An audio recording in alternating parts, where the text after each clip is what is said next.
Hello YouTubers, so here is a video revisit of this McBride Canadian intercom speaker that I got about a little over a year ago at this point. So I did an overview video of how this sounds and I'll sort of do it again. But see, this time now I managed to score something to make this a proper complete box speaker. What does every box speaker need? Well, it needs a back box. So here I scored this back box here. So this, by a miracle, this was supposed to be used for something else like that on the bed here, but this turns out to be too small for this back box. So when I received this, the first thing I did, I took a measuring tape and I measured the screw holes of this and measured this, and it was spot on. So now I can finally set this assembly on here, and the holes all line up now. These little mounting holes line up to this, and now it's a complete Canadian box speaker.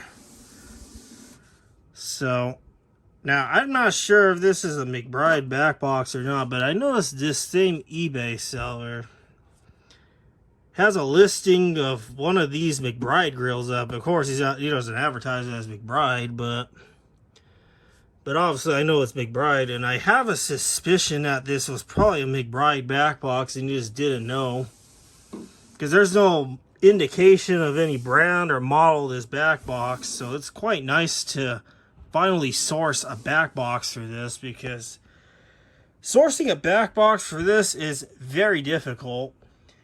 And yeah, there are listings up on the internet from these retail sites, but they are for the Canadian market, not for the American market. They usually will not ship those out to America because that's for the Canadian market.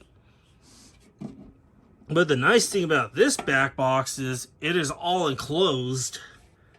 I noticed a lot of the McBride back boxes, it's open in the back, which I don't necessarily, not a huge fan of it. I like this better because it kind of conceals everything inside. So yeah, I will put this together and we will see how this sounds in a proper back box now. Okay, you guys, so I got the McBride speaker put together. Now it is an official box speaker.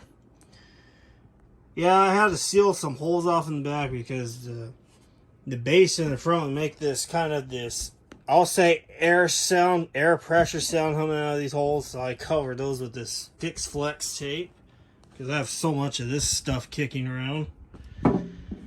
But I also made it a little more, I gave it more of its Canadian roots by using a couple of these Canadian Ideal can twist wire nuts. Yes, I have a whole container of these over here. These are from Canada. I have so much of them. These Canadian wire nuts are quite nice. I know that's not the subject of this video, but I'll put a couple pictures of the wire nuts installed in this, but I don't know if you can see this Canadian maple flag. It's quite cool. Ideal.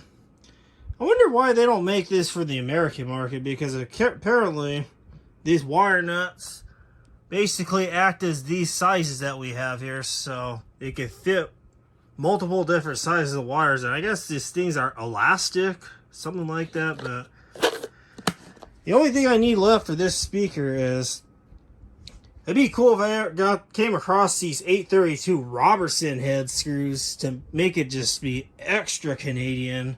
Because I know these out in the wild in Canada, based off the pictures I've seen, they usually have Robertson head screws. Just wish I had those over here. Just make it extra Canadian. But I'm sure you're ready to hear what this sounds like in its new enclosure now. So here we go.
what this sounds like. Very bass heavy. Even I remember when testing the speaker by itself, this speaker has really excellent speaker excursions. Very bass heavy, comparable to the Lowell speakers here in America, such as this guy, the 810. Something about these, they sound good. So yeah, I hope you guys enjoyed this video, the video revisit of this McBride speaker. And since I did not do real life content videos at the time of making the overview video last year, I'll make some real life content video for this, which you can find that link in the description for this speaker.